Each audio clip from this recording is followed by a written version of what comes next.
Thanks very much for stopping by the Digital Creator Daily. If you're new here, I'm Rob from Hey Summit, and this is the daily-ish show where I get to have some awesome conversations with brilliant people doing really interesting things. We talk about the creator mindset, staying authentic, assembling your toolkit, exploring platforms, and so much more. It's a pretty relaxed show about and for creators, for thought leaders, and independent entrepreneurs. Just a reminder, as a conversation is best when it's shared. So whether you're checking this out live or tuning in on the podcast later on, feel free to jump in with your thoughts, your questions, your perspectives. And thanks again for spending a bit of time with us today. So today I'm really, really happy to welcome Dr. Ruchi Pathak Kaul to the show. Dr. Ruchi is a TEDx and professional speaker, a podcaster, a writer, a surgeon, an active STEM advocate, and a health tech entrepreneur. There are various facets to her work which come from her diverse background and interests, and I'm really excited to dig into those with her. Her work is focused around two main areas, which include healthcare and women participation in STEM. She runs Reconstructive healthcare Solutions, which focuses on the development of medical 3D printing and allied technologies. She also provides consulting and bespoke training services to groups and organizations to retain their STEM workforce, help women regain their foothold after career breaks, thrive and grow as STEM leaders. Dr. Ruchi, thank you so much for taking some time to chat with me today. Thank you, Rob. Thank you for the great introduction. Thank you very much. So I obviously there's a lot to unpack there in terms of the intro, but fundamentally, you started your career in what could be described as the most career that one could go in. You're a medical professional, a surgeon, went to medical school, did all that work, and now you're an entrepreneur Yes. as well. And so I guess I wonder. I'd love to know the journey that you took going from this idea of, being a surgeon and kind of having your whole life set in terms of, where you go, how you grow, how you develop, and thinking that you wanted to add into that some element of entrepreneurship. What was going through your mind that made you make that jump? So, Rob, first of all, thank you for the question. It's a difficult question, of course, and the journey is beautiful. And I think it's still continuing. So I started as a surgeon, rather as a dentist first. And then I progressed as a maxillofacial surgeon. I was doing surgeries on the face for trauma cases like accidental trauma. And we were getting patients because I was in one of the biggest centers of India, which is the All India Institute of Medical Sciences. So we were doing surgeries very critical. We were doing cases which were very difficult to get back to normal, and we were not using technology. And then one fine day, there were a couple of patients which we gathered over a period of time, which we felt we were not delivering the right, service, you can say, or we were not able to get those results. And so what we did, that gradually looked around the world to see what is happening with patients like these, as we are very studying articles and journals and stuff like that. And we realized there's this technology is there, which is called 3D printing technology. It wasn't new, it was pretty old, but in our country, we were not using it very much. And so what we did was we figured out where can we get what done and stuff like that. And so in the process of doing the cases, I realized that this technology was not even known to many of the surgeons. I will not talk about the top 5% or the 10%. I will say it was not known to broader category surgeons. And that's where I was feeling that, you know what, this needs to go inside. This needs to really spread. And that was the point I realized that how. So first of all, before I spread, I need to know it myself. So even after having done surgery, I pursued PhD on 3D printing. And after I completed and I was in the process of doing that, I actually went ahead and found this company.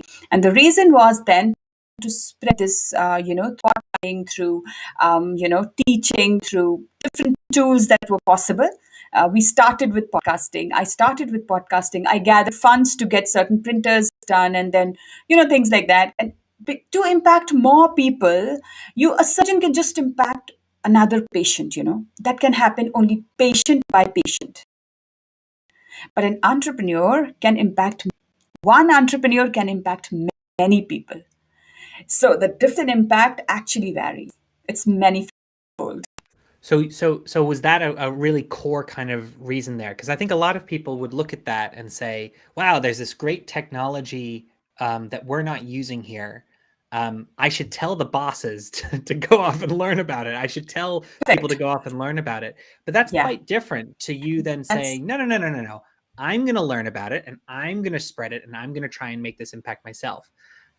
Have you were you involved in entrepreneurial thinking beforehand? Had you ever started a business before, or was this really kind of a snowball effect after kind of getting in there, getting passionate about a particular subject, a particular thing itself, and have that as the spark? okay. So I think there was some level of entrepreneurial activity that happened just before this, which was a Uh-huh. total failure, I would say. And I did not pursue it further because I was a surgeon and I had to just get back to surgery. And I felt that I will not be able to take. So what happened was my mom was making pickles, and those were very yummy pickles. Those were Mhm. all homemade. And I wanted, and that was the time while I hadn't finished my surgery. So that was like just before that.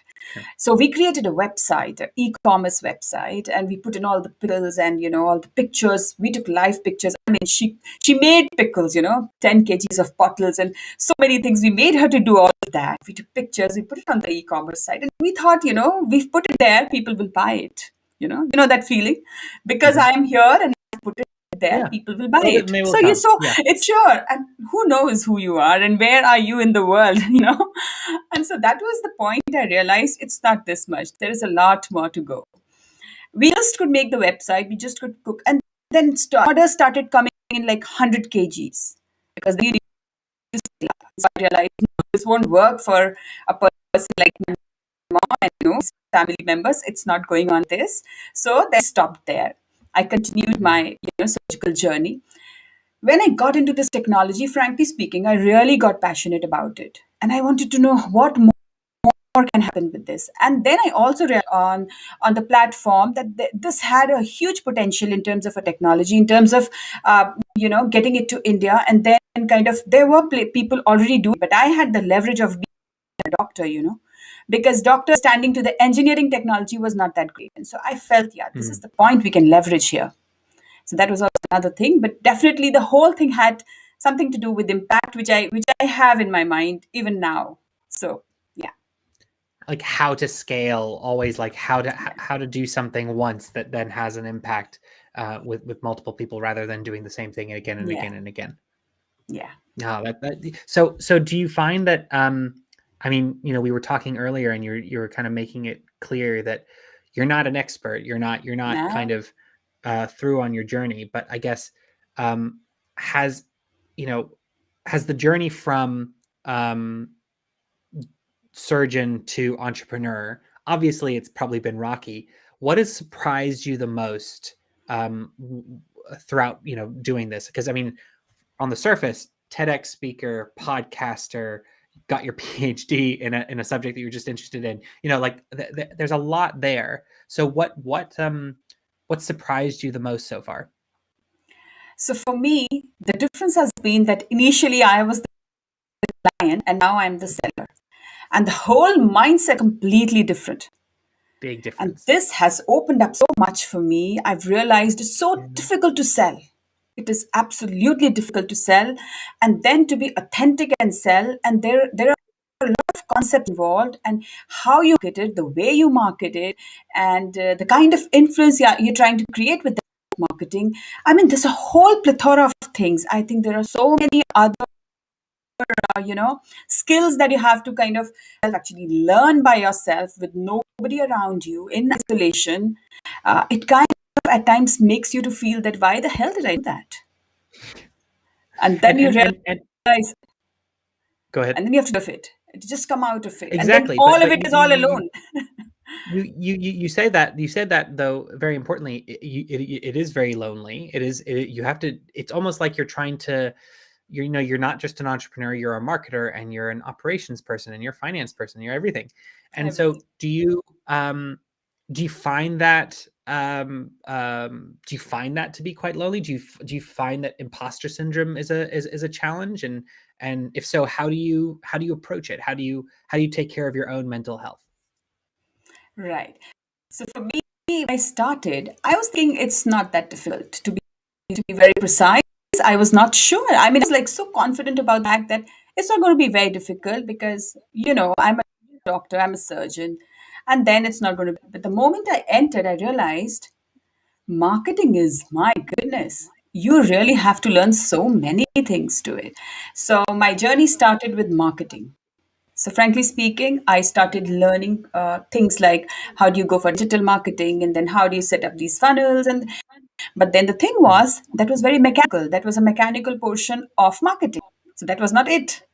So once you go through the mechanical aspect, and then again nothing's you fail again, then you start feeling there are so many people in the market who've been working for such a long time. I've done my PhD, I've done my surgery. Similarly, somebody has done marketing, right? So you're not educated enough. You're not the right fit. You're not enough in a lot of ways. Uh, thing is, most of the times we as surgeons are introvert because we are into the surgical room. We are the times into our own community, and we don't come out of Yeah. it. So you're already into that space where you don't interact. So for myself, I'll tell you, I was nowhere on the social media.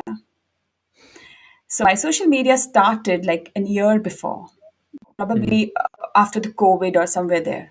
So if you don't know social media, then that's another lesson to learn. So then social media goes into another book that you got to learn. So it was such a lot of learning, and I did feel that every time you fail, the moment you get into that space where you start feeling that syndrome coming in, and you start feeling enough, and it's not Mhm. going to happen. And the moment you drain yourself, but what I did was, I've many a times I did drain. I will not say it doesn't happen. Every moment you have to get yourself to the place that where are you heading to? So why are you doing it? So your why defines you as a person to get up again, and that we look to that why in terms of even I must start with the way we were discussing earlier. Even if I'm at 3 at level maybe 4, but for somebody I might be at a 10. So as you said, Exactly. so there are so many people. And the best part, what I found was, which I did not realize back then, was that you need a community. You need a community you can talk to. There you realize there are many people like you who are all jiggling. And then okay, we grow together. And I think that's incredibly well said and incredibly on point. When you were kind of finding that out, obviously it's still a journey, and Yeah. completely understand that. Um, when you were kind of starting out in the entrepreneurial journey, where did you go when uh, to fill that community hole? Like, were you looking for mentors? Were there specific communities that you found were helpful? Did you approach it in a certain way, and just in terms of like the difference between you doing something yourself and you asking other people how they did it? So for me, it started me doing everything. It Yeah. started that way. I was doing everything. If it was related to my stream, I was doing it myself. When it was related to marketing, I was doing it myself. Gradually, I'm getting there. I'm trying to understand. I've got into 2 or 3 communities. Some of them are related to women because that is Mhm. one commonality that's people together, women in business. So women in, there is a community now which says women surgeons in as entrepreneurs. Then Wow. it is, Great. then you are entrepreneurs, and then you have these other entrepreneurs which are all professionals, medical Yeah. professionals. So you have all the medical professionals somewhere on the same line in terms of the thinking, in terms of the skills.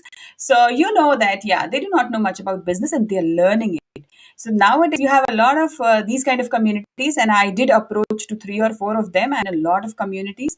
And the only reason is that you find some commonality there, and then you really approach people. But that comes next. I mean, first you're a Mm. part of the community, trying to even understand what is happening in this community here. And then gradually, I think, for example, I started a podcast. I joined a podcasting community. So I Mhm. was into that community for a good amount of time to actually understand, what are you delivering? What does it mean? So, yeah. And do you find that specifically, because it seems like you have this dual gift of obviously deep diving into a maybe three parts. You deep dive into a particular issue, um, put in the work to actually get that issue off the ground, but also going and surrounding yourself with people who've already done the thing. in order to find out kind of what not to waste your time on. Are there certain things that you tried out, maybe early on, especially when deciding how to turn this idea, this passion to spread the idea of 3D printing in the medical community in India, when you were saying like, how do I take that and turn it into a business? How did you decide on the format that you ended up going down? And were there any other ideas that you had that you figured out actually that was the wrong call? So yes, I did not start on the right idea. Not on the right Okay. idea, but on the right note to really Okay. tell you that. Yeah. Because when I started, I actually was thinking, as I told you, it's very easy. So where I started was as if, it'll be done like this. And I realized that setting it up and the amount of, the expense, the financial strain that is going to take. And then, luckily I was able to procure government grant for my startup. So we had the grant back end. We didn't have to invest. So, Yeah. and then I also realized that the financial knowledge that I should have had was less, which I had to build over a period of time. And then when I realized all of this coming together, I also realized that it's to collaborate in a couple of things rather than trying to do everything. And there, kind of, I started tweaking. And then I also started getting in touch with mentors who were at a space which was not my space. Like, for example, I'm from a medical background. I have to see people from engineering background or management background who kind of have certain ideas. So that's where I started getting the same thing into a certain structure. But when I started, what I had in mind is not what it is today. I mean, I that's think changed. that's how it always works, right? I think that we often beat ourselves up by saying, well, we wasted a lot of time doing it the wrong way, but you wouldn't have been able to do it the right way if you hadn't done it the wrong way first. So I think that's obviously all part of the learning process. But it's interesting to know that you kind of went in to starting off trying to do it yourself and kind of pushing it through, and then learning a little bit more about what you should be bringing in other people for and what you should be kind of taking on yourself. Yeah. Do you find that like your business has changed? I mean, I know that it's still relatively young and everything. Has it changed in terms of like your marketing approach or your sales channels, like how you approach that market, or is it pretty much the same as it was when you started? So when we started, we were just not aware of what marketing is going to do. And Yeah, when I went over some time, then I actually even realized that marketing and sales is like, the main pillar of your entire business. that's it. And Yeah. when I realized, I had to start studying all of that. And so I cannot say that it has not changed. It has changed. Even the vision of understanding that marketing and innovation and marketing and sales is, the pillar of the entire business, that understanding and then approaching people to set up my stuff and, getting in touch with people to actually take it forward. I think this is changing, and even thinking of how to market and that channelizing that energy and all of that, channels to kind of get work done. It has changed. It has definitely changed. And it will change for other people as well because, it doesn't happen in a day. It just happens step by step. So, yeah. And yet when it does change, it feels like it changes in an Oh, instant. every time that you learn one thing new, it's like, oh wow. I mean, it's like, oh my Everything has to goodness. change. Yeah. And then every time you learn one thing new, obviously there is a lot more you're looking at. So it's a win-win every day, but it is not the whole thing that is still on a journey, I would say. Yeah, absolutely. And how has that affected in terms of like your your family? How do you because you can tell anybody listening or probably interacting with you can tell your excitement for everything to do not only with the issues that you're focused on, but entrepreneurship in general. What does your family think of this? How has it been navigating this new kind of adventure with a family at the same time? So, with that, I'll say my husband has been really, he's been surprised by a lot of things I've been doing. So, just to give a little background, he's an engineer and I'm a Okay. doctor, and that to a surgeon. So, when we got married, obviously, he didn't understand, he was a very good planner in terms of, holidays are coming and where are we going and, these many days there. And then suddenly there used to be a phone call, I have a night duty, there's a patient, and I have to go, and the whole idea goes away. And Yeah. he dealt with all of this for 3 4 years with me, because in the initial years of your residency and stuff like that, you have night duties, you can be called anytime, so you don't have those kind of very planned things happening. So he was already amazed by all of that unplanned stuff that was happening. So our conversations were very difficult those days, but then he kind of adjusted with that, and we moved ahead. Then there was a little time which was smoother, because I was into research, and research is a little smooth in terms of the timings. There are different aspects, but challenges are different. But then, yeah. And then Mhm. when it came to entrepreneurship, now he doesn't understand what she talks even, because you talk anything. You're talking about funnels, you're talking about sales, you're talking about marketing, you're talking about financial statements, and it's like, what is going on, so I understand it's a very difficult these conversations are not for everyone, and that is the reason you feel that you're all alone, and that's the reason to need a community. But I would say, as female as well, besides being an entrepreneur, you have to have that balance with your family, and so Mhm. you have to prioritize some time, or time in a certain pattern. For example, while I was building one of my business portions, I absolutely did not have time for a couple of, you can say, continuous days or maybe months. And then after that, I would take a break, and I would only be with my family. So you cannot say that every day you might be able to allocate that time, but Yeah. at the same time, you have to have some time which is separate. So It's interesting that you say that, because I think certainly a lot of entrepreneurs find that incredibly tough, because fundamentally, if the business is you, then you are the business, and yeah, anything that isn't done it means you're not being successful, or you're not getting out there. And so there's a lot of this kind of pressure that you put on yourself, and also this imposter syndrome, in terms of like, well, if somebody chooses not to go with me, that means they don't like me. That means it's my fault. That means I've offended them, or something like that, rather yeah, than the thing that I was offering them is not right for whatever it is they need. And that's a hard thing to kind of get out. exactly. But at the same time, like, time management, if you think about, being a surgeon, as you were saying, you're always on call, have late nights, 24-hour,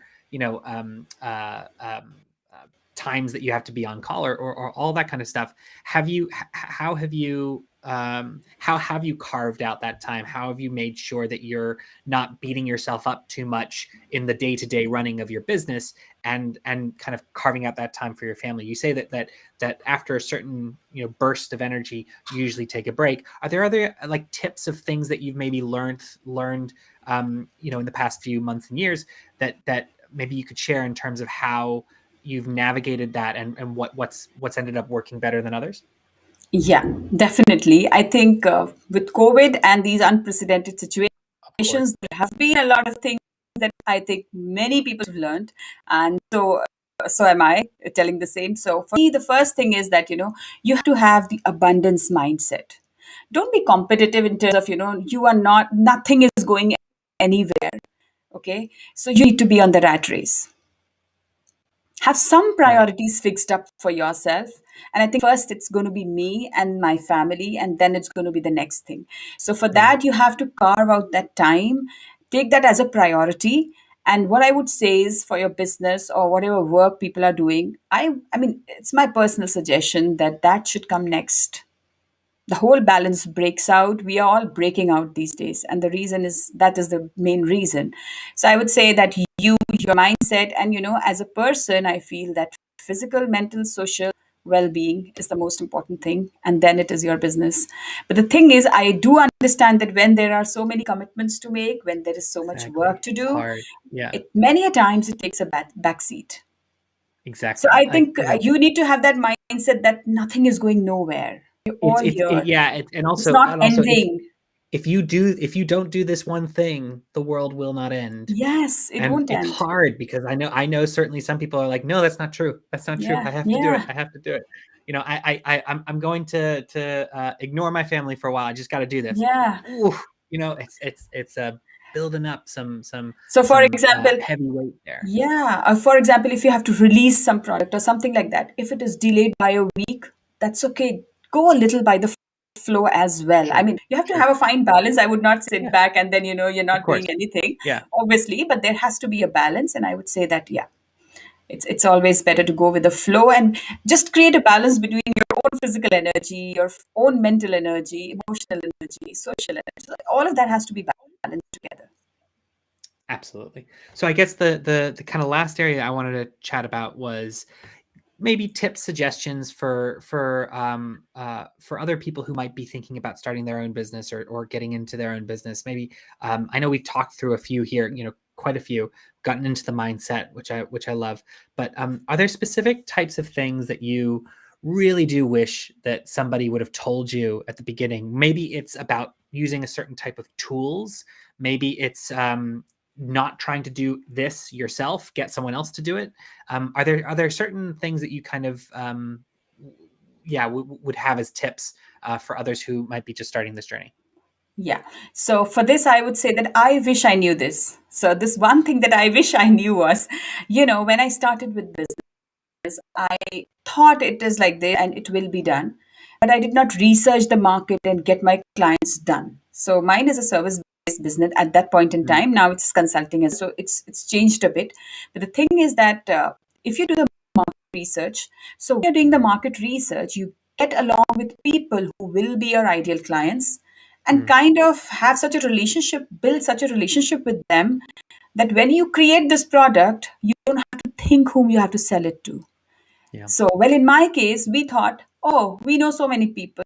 We already know that it will sell, but we don't know who will it sell to. You got to know exactly who is it going to sell to. yeah, So that was one part of it. Definite part that, the research has to be done in such a way that you know exactly who are you going to sell it to.